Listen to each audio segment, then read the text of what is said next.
Hare Krishna, everyone. Thank you for joining this morning, Srimad Bhagavatam Sangha, and we'll do some chanting afterwards. I know Partha Prabhu, we've already been chanting this morning, but more chanting, better it is. So we're going to continue with our pastimes of Dhruva Maharaj. It's a very important lesson we learn from this. So now Dhruva Maharaj has returned home and then greeted by his father, rest of his family, and then we sort of gone forward now that his father retires eventually, goes to the forest. Dhruva Maharaj takes over the kingdom and we'll take it from there. So Dhruva Maharaj's younger brother Uttam, who was still unmarried, so which means that Dhruva Maharaj is now married as well. He has children. So his brother was still unmarried. Once went on a hunting excursion and was killed by a powerful yaksha in the Himalaya mountains. So this is where we're catching it now. Along with him, his mother Sruchi also followed the path of her son. They actually both died. So he was killed by the yakshas and she was, I think, killed by a forest fire, went out looking for him. So now Uttam and his mother Suruchi, they are both now dead. So when Dhruva Maharaj heard of the killing of his brother Uttam by the yakshas in the Himalaya mountains, being overwhelmed with lamentation and anger, he got on his chariot and went out for victory over the city of the yakshas, Alkapuri. So this shows that Dhruva Maharaj, he didn't have any grudges against his stepbrother or stepmother. He still had complete feelings for them as a family, and he was overcome with grief when he heard that they had both passed away. Let's do a quick prayer. Om Namo Bhagavate Vasudevaya. Om Namo Bhagavate Vasudevaya. Om Namo Bhagavate Vasudevaya. Mukham Kroti Vachalam Pangum Lamyate Garim Yat Kirpataham Shri Guru Dev Dharanam Pramananda Madhavam Shri Chaitanya Ishwaram Hari Om Tassat Narayanam Namaskritya Naram Cheva Narotamam Devim Sasviti Vyasam Tato Jayam Udiriyat Nastabresha Vidareshu Nityam Bhagavad Sevya Bhagavati Uttam Shloke Bhakti Bhakti Nestiki Hare Krishna. So when Svayambhuva Manu, who's his grandfather, saw that his grandson Dhruva Maharaj was killing so many of the yakshas who were not actually offenders, out of his great compassion, he approached Dhruva with great sages to give him good instruction. Dhruva Maharaj attacked Alkapuri, the city of the yakshas, because his brother was killed by one of them. Actually, only one of the citizens, not all of them, was guilty of killing his brother Uttam. Dhruva Maharaj, of course, took a very serious step when his brother was killed by the Yakshas. War was declared and the fighting was going on. This sometimes happens in present days also. For one man's fault, a whole state is sometimes attacked. This kind of wholesale attack is not approved by Manu, the father and lawgiver of the human race. He therefore wanted to stop his grandson Dhruva from continuing to kill the Yaksha citizens who were not offenders. So Lord Manu said, "My dear son, please stop. It is not good to become unnecessarily angry. It is path to hellish life. Now you are going beyond the limit by killing Yakshas who are actually not offenders." So anger is allowed, as we have discussed before, but not unnecessarily. Killing is allowed, but not unnecessarily. There has to be a good reason, and it has to be done in the right way. It's like military men; they kill at the border, but if they kill some neighbor or something, then they'll be arrested. So everything has to be done in a system. Then it's okay. But if it's out of system, then its karma is accumulated. When Dhruva Maharaj went beyond the limits of necessary anger, his grandfather, Svayambhuva Manu, immediately came to protect him from further sinful action because he will accumulate sinful karma. From this, we can understand that killing is not bad, but when killing is done unnecessarily, or when an offenseless person is killed, such killing opens the path to hell. Dhruva Maharaj was saved from such sinful action because he was a great devotee.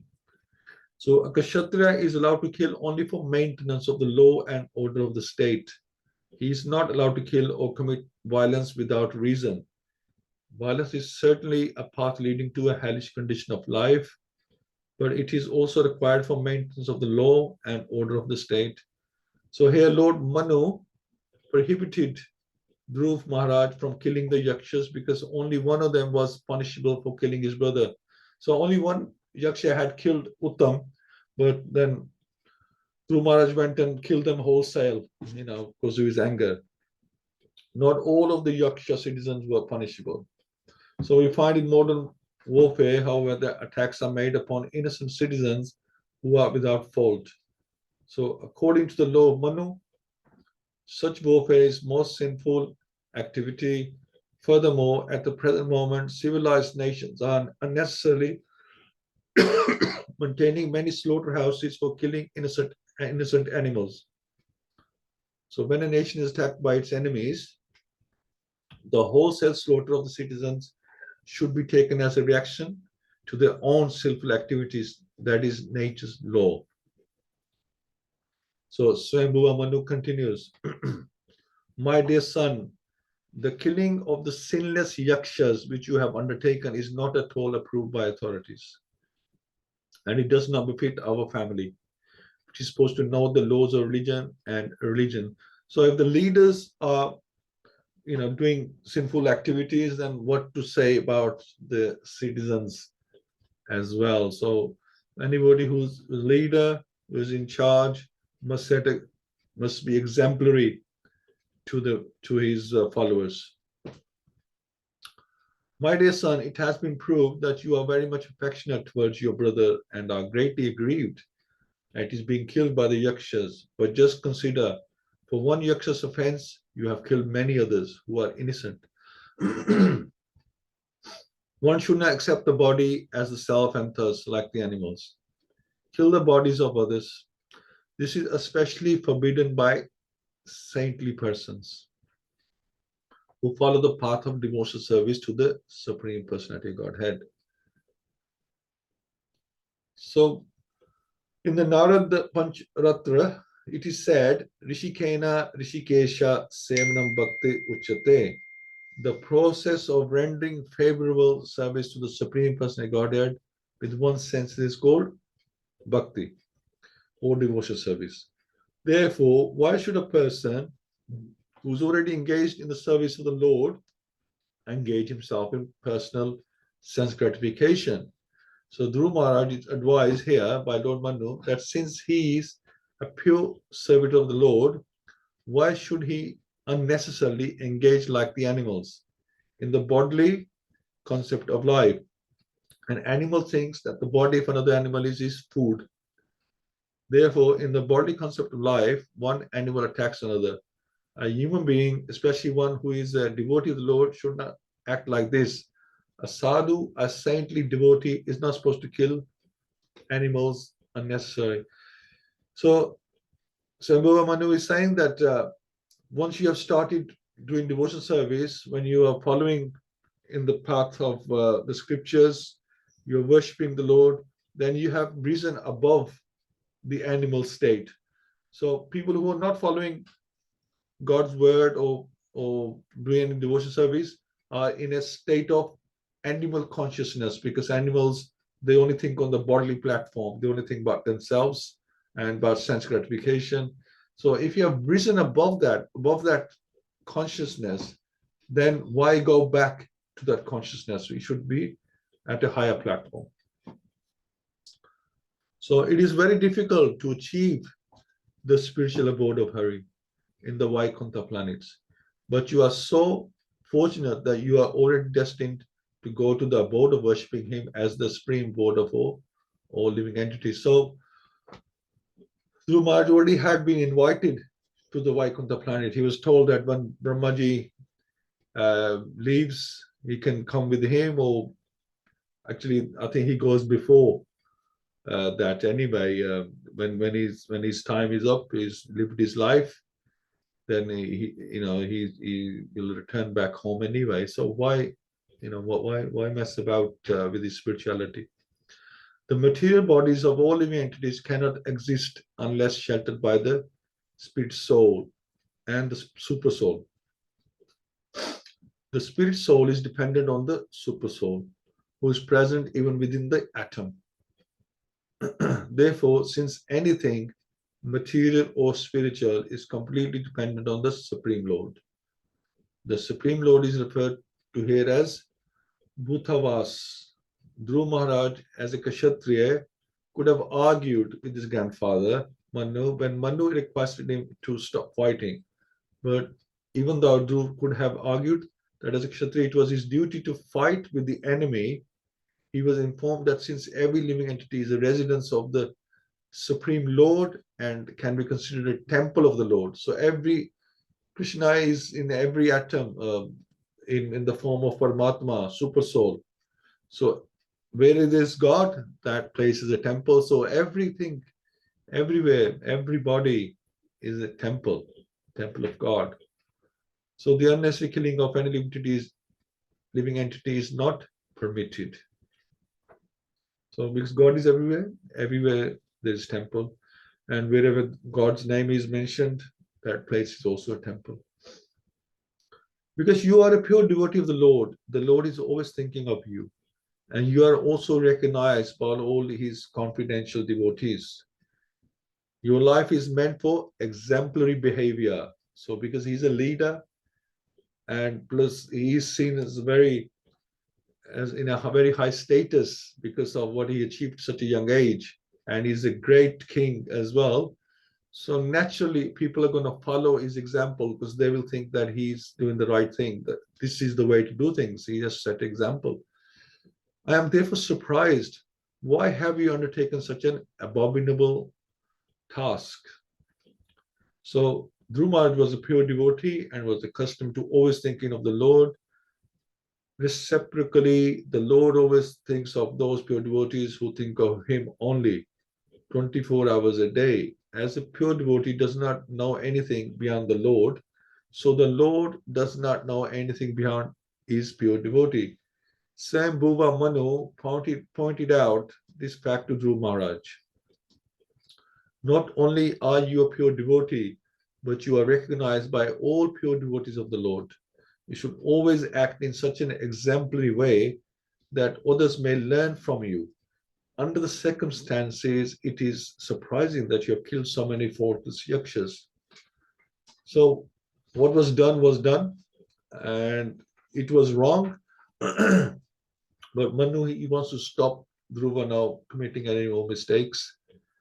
Just shows that even if you're a pure devotee of the Lord, because we are under illusion of Maya, it can affect all of us at any time. And we always need the higher authority to bring us to that right level of consciousness again. And in this case, his grandfather came for his rescue. So Maya is very strong. It can put us under illusion very easily.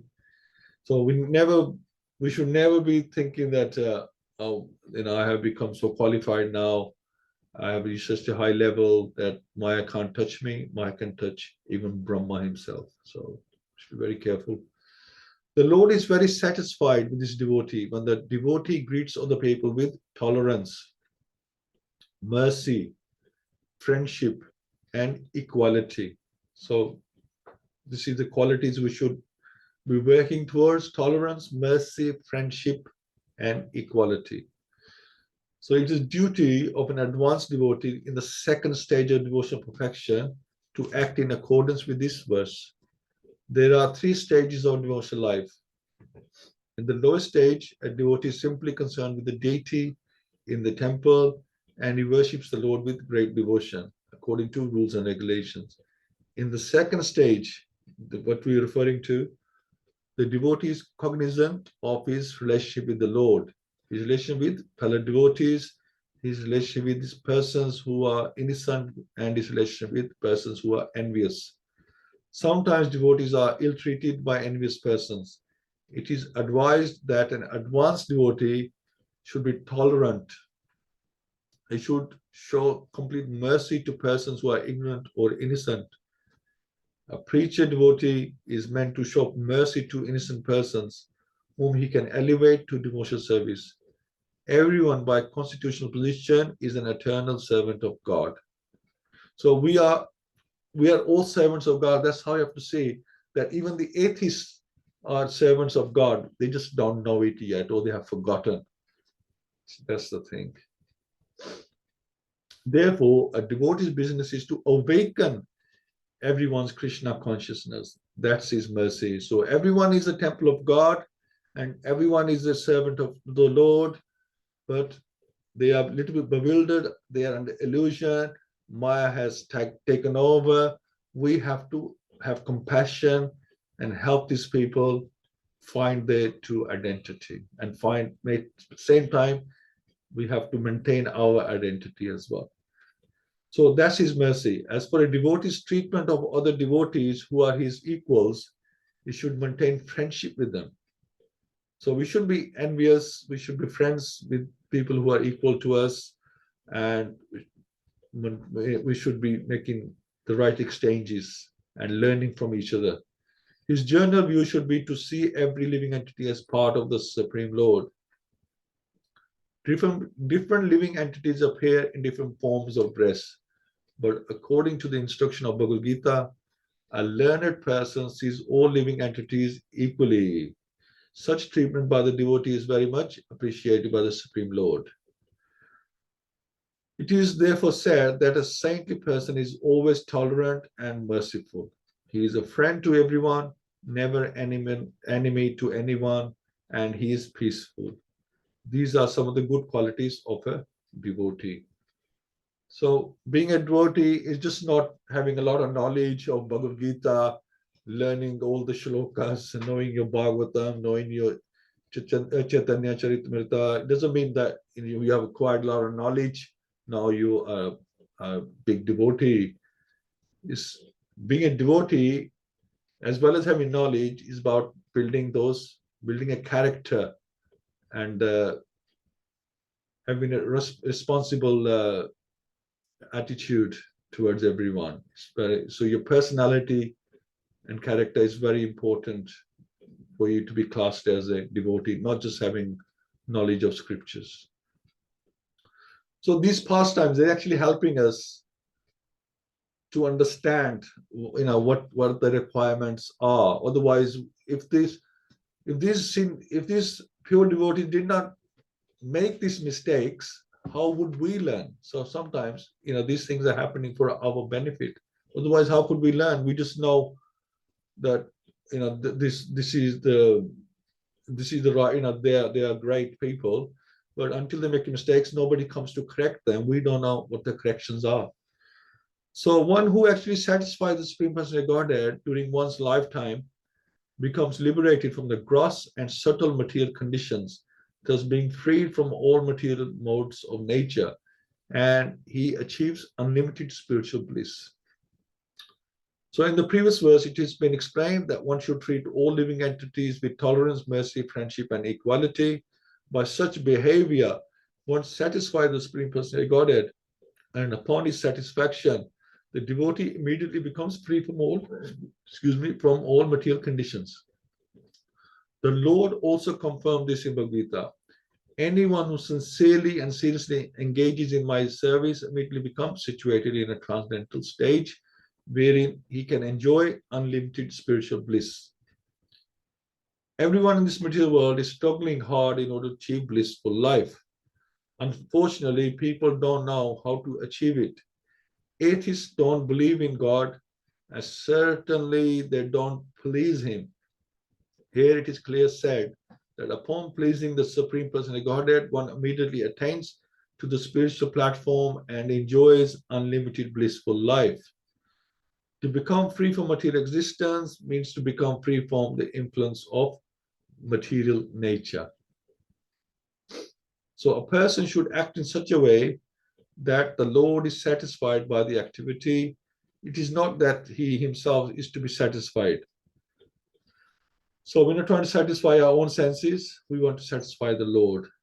Of course, when the Lord is satisfied, the devotee automatically becomes satisfied because we are part and parcel of Krishna. When we satisfy the Lord, ultimately it resonates to our soul as well. This is the secret of the process of Bhakti Yoga. Outside of Bhakti Yoga, everyone is trying to satisfy himself. No one is trying to satisfy the Lord. Karmi grossly tries to satisfy the senses, but even those who are elevated to the platform of knowledge also try to satisfy themselves in a subtle form.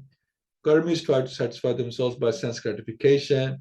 Gyanis try to satisfy themselves by subtle activities of mental speculation and thinking themselves to be God. Yogis also try to satisfy themselves by thinking that they can achieve different mystic perfections, but only devotees try to satisfy the Supreme Personality of Godhead. And this is what differentiates the devotee from the other forms, or people who think they are worshipping God, or sometimes like Karma is just worshipping their senses. The devotee's process of self-realization is completely different from the process of karmis, gyanis, and yogis. Everyone else is trying to satisfy himself, whereas a devotee tries only to satisfy the Lord. The devotion process is completely different from the others. By working to please the Lord, by engaging his senses in the Lord's loving service, the devotee is immediately situated on the transcendental platform, and he enjoys unlimited blissful life. So thank you so much, Partha Prabhu, Praveen Mataji, Prem Prakash Prabhu, Surashya Mataji. Thank you for joining. Nothing Madhav Shamsundar Prabhu was there. So yes, this is the thing, that when we are doing actions, are we thinking about our own benefit, or are we trying to please Krishna? Because as a devotee, every action we do should be to please the Lord, but we forget, we do put ourselves first. And this is what Manu is telling Dhruva Maharaja, that you are a great devotee and also a leader. So, you should be very careful in your actions, that every action, you're meant to be exemplary. So people will follow. So what good men do, others follow. Even good men do wrong things, other people follow. So good men should not do things. They should be feel responsible. They feel some responsibility. So as Krishna's devotees, it's very important for us to be responsible in how we behave in the temple, with the devotees, and also outside as well. Because people know that you're Hare Krishna person, and then you behave in the wrong way, then you are sort of affecting the whole system, the whole of Krishna consciousness, all the devotees. You're representing Krishna consciousness, so we have to be very careful how we behave. So thanks so much. Just like to ask, what do you think, Partha Prabhu? What do you think about this? What Manu has been saying to Dhruva Maharaj, and what do you think happened there? Yeah, Prabhuji, like even though one reached a higher state, but illusionary world has no limits. So illusion can happen to anybody. So even though Dhruva Maharaj got the visibility of Lord directly, the vision of Lord, but still devotee is always subordinate to the Supreme Soul. And so, and as you said, like one has to lead by an example. So now, because he achieved it at the age of 5 years itself, so obviously he's well set as an example for other members as well. And he assured that, as initially you mentioned, that he did not have a grudge for his mother and the brother. So after that many years also, he doesn't have any grudge in his mind. So that is already he showing an example there. So whatever happening is happening because of the Lord's plan anyhow. And devotee should work for the satisfaction of the Lord. So I mean, we have a small group like with Prakash Prabhu and other devotees, Anand Prabhu, we also discussing. And I was reading 1.5.35 Bhagavatam, and here it says that all the activities should be done for the satisfaction of the Lord. So I was listening to one of the Prabhuji's class. He shared so many examples. Only one. I'll not take much time, but he shared an example of Dadachi. When Dadachi, like Lord, when all the demigods went to Lord Vishnu for the help, Lord Vishnu said, "Go and take the bones of Dadachi and make an arrow. You can kill him." And Dadachi, as soon as he listened to it, he immediately said, "Okay, I am ready to give my bones." So that's how he's only worrying about the satisfaction of the Lord. He is not worrying about his own body. So that is the main thing. And anger is a very danger. Only one less, D less. So anger should be controlled. And as you said, like character should change. Like once one who is following the spiritual path means there should be a change in the qualities of their character. And that shows that, as you said, when you are representing an ISKCON, you should show it by an example. That's what, Prabhuji. Recently, I went to Krishna Mandir in Telford. After a long time, I mean, I'm normally, I have a lot of phobias, but I could actually engage them in dancing for Krishna's when the pujari was singing the Krishna's song. So I made them to dance little bit. Don't sit like that. Dance, enjoy here, and then little bit I was able to serve them because of this ISKCON association only. That's all, Prabhuji. Excellent. Thank you so much, Prabhu. Love your mood. That's very good. And yes, I think you said all the great points. So thank you so much for that. Praveen Mataji? Very well, Prabhuji. That was pranam to everyone. I don't think I've got anything to say. Prabhuji's nicely said all the points. Yeah, so we just have to please Krishna, and that's all. And see everybody saying. Yeah. So I mean, we can read the scriptures. We can do the chanting. So how do you think our behavior changes? Does it change because we are chanting, reading scriptures, Yes, or do we have to definitely. do something? Definitely, Prabhuji, it does change. I can, well, not that I've changed much, but I can see the difference where I used to get angry at little things, and now you see that there's no point. I don't want to get involved in this, and you just want to move away from, certain situations.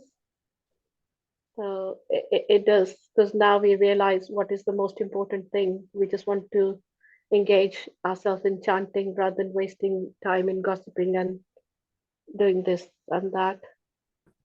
It does, certainly it does, but I've got to go very far. So so it is just the beginning. but I can certainly see, and the pleasure you get from chanting and everything.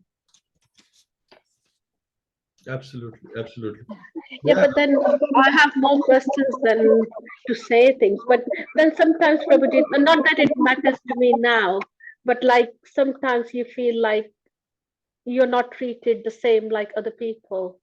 Is that an offense on our part as well? If these thoughts, sometimes you get these thoughts. Why, people treat people differently. Even in the devotees, sometimes, certain people can feel that. but this, yeah, this is where things are. I think we have to accept things as Hmm. they are. Whichever you have to go to Gurdwara, temple, mosque, wherever you are, Hmm. whichever congregation you join, Yeah. this is the dynamics of people getting together. It's sometimes described as a, when you're making a sabji, you get haldi, you get salt, you will get spices. You just have to understand people and deal with them accordingly. It's Yeah. a mixed pot. You get a mixed pot. Yeah, no, because we do understand now, because it's everybody's journey, because everybody's on a journey, and we don't know what's going on in their lives, to behave like that. So it doesn't bother me that much now. But initially, I used to feel like, yeah, being treated differently. So, but now we know what is the most important thing, Krishna. So we just got to please him, and then everybody's happy. Yeah, absolutely. Again, because here, this is a very good example then Dhruva Maharaj is, because when we start thinking about our sense, obviously you have to have, you have to use intelligence and say, okay, I can communicate with this person, or I can have a relationship with this person, have friendship with this person. This person maybe not, because it's mentioned that we all have a vibration, right? And we run on a different vibration. Different people run on different. Sometimes we get on very well straight away with some people. Other people's we can just never get on, because we vibrate at different wavelengths, right? Yeah. So we never gonna get on with everyone, and we never gonna please everyone, Yeah. and we're not gonna ever get everybody to like us. And I can personally experience that, and I can vouch for that. This is, we just have to accept things as they are. It's dynamics that not everybody gonna like. Some people are gonna like us a lot, and the others gonna like us little, and there'll be others who won't like us at all. And you think, did I upset them in my previous life? Because I didn't upset them in this life, not that I know about. So, like there's a dialogue in the movies as well. Say, what did I do to you in my previous life that you behaving like this? Just why things are, Mataji. If Yeah. if you're with temple president or somebody just new, just come in, you have enemies without even knowing that, without even meaning to make enemies. It's just the way things are. And like with Dhruva Maharaj, you have to just please the Lord's senses and accept his will, and just do your best. And because if we start thinking about the nitty-gritty, then you cannot you can't do bhakti. You have to become peaceful inside by just concentrating on your sadhana. That's the Definitely. if, Yeah. if you can't get some people, best just to say Hare Krishna and just leave it at that. You don't need to get in dialogue with them. You don't need to get in conversation. Best to just avoid. And the ones you do get on with, have loving exchanges with them. I think that's the best way. Thank you so much. Yeah. Very well. Very good. Prem Prakash Prabhu. Hare Krishna Prabhu.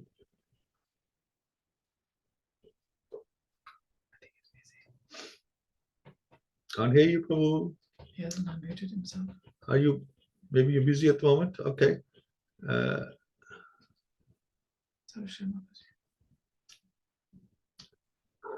Okay. Partha Prabhu is saying something. Partha Prabhu, you can come on while we're waiting for Prem Prakash Prabhu. Just unmute yourself.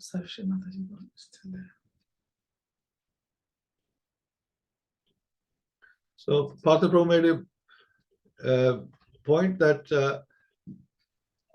Svayambhuva Manu Did not leave thinking Dhruva is already a big devotee. This shows everyone need master. Did not leave thinking Dhruva is already a big devotee. This shows everyone need master, and master should never hesitate to chastise. Excellent. Yeah, that's a very good point. He was also his grandfather, and yes, yeah, and he spoke to him like a grandfather, didn't he? And maybe grandfather can also be his spiritual master as well, his authority on him. So yeah, good point. Thank you so much, Partha Prabhu. Yeah, Prem Prakash Prabhu. Hare Krishna, Vijay. And to you.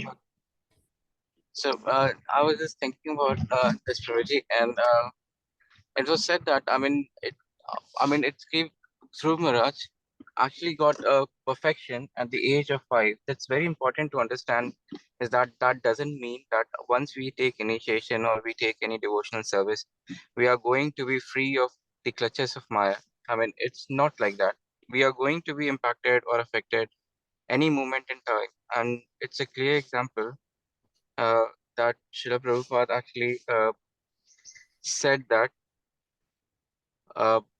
my brother, he prayed every morning to Radha Mata, that to protect him from the clutches of Maya. We should have the same mood. We know that we are away, we are following the practices and everything, but it doesn't mean that we can't be caught by Maya. It's very much evident here that if we suppose if we can actually if we actually have to if we get into a situation that we can be actually uh, affected by Maya.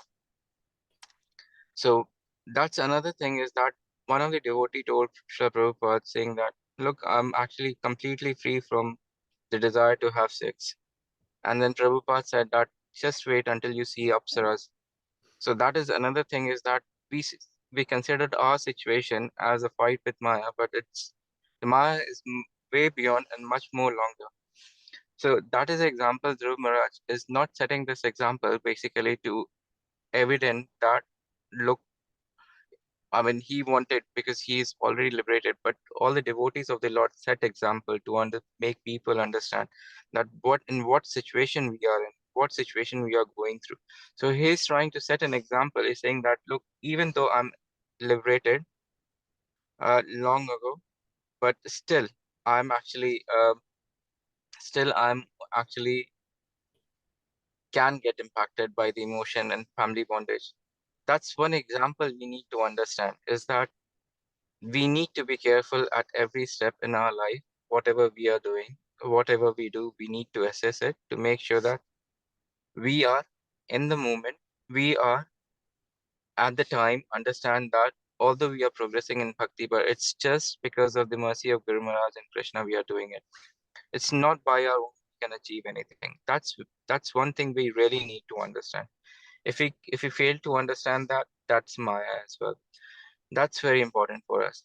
But now, how Dhruva Maharaj is rescued, there's a responsibility which lies to people who are around us, from the Diksha Guru and Shiksha Guru. Diksha Guru for Dhruva Maharaj was Narad Muni, but now here comes, Shiksha Guru and Diksha Guru was Narad Muni, but here comes Shiksha Guru as well, who understands what the principles are. Svayambhuva Manu, he came to Dhruva Maharaj's rescue, saying that what, we know that if someone is deluded, we sometimes leave the person in our bhakti. We have seen few examples in our congregation in north in the Scotland area and northern side of UK, is that one of the family was really, really devoted in spreading Krishna consciousness in their region, and it was said that because of them, the congregation was established, everybody was there, and they were so much engaged. But eventually, Prabhu fell sick, and there was no one to actually ask for them, and the resentment was so much that they actually left Krishna consciousness. So we need to understand that we have a social responsibility to check the spiritual well-being of all of us, our congregational member, to give a call over the period of time. Those who are not, we can't meet someone over the period of time, we give a call to make sure that how they are doing. This is very important to inspire each other to be in Krishna consciousness, to assess, to give set up as a as you see, as a threshold, as a inspiration examples to keep everyone in Krishna consciousness. This is very much important.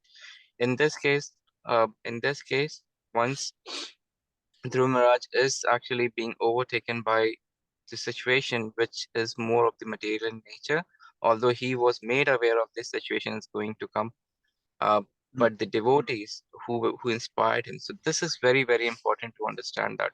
I mean, this particular pastime has so much to expand on, but this is the main thing I'll actually try to bring it to everyone's notice as what we should take away from this, as per, and it's very much possible to achieve it. Hare Krishna, Prabhuji. Thank you, Prem Prakash Prabhu. Absolutely. See, Maya, she knows where to attack you. She knows your weaknesses. You might think I have covered all my all the points, all the inlets and outlets. They have been covered. But Maya knows how to attack you, how to get into your system. Knows exactly where to attack you. Right? Maya is very clever and does her homework properly. She knows what your weakness. In Dhruva Maharaj's case, his weakness was his family.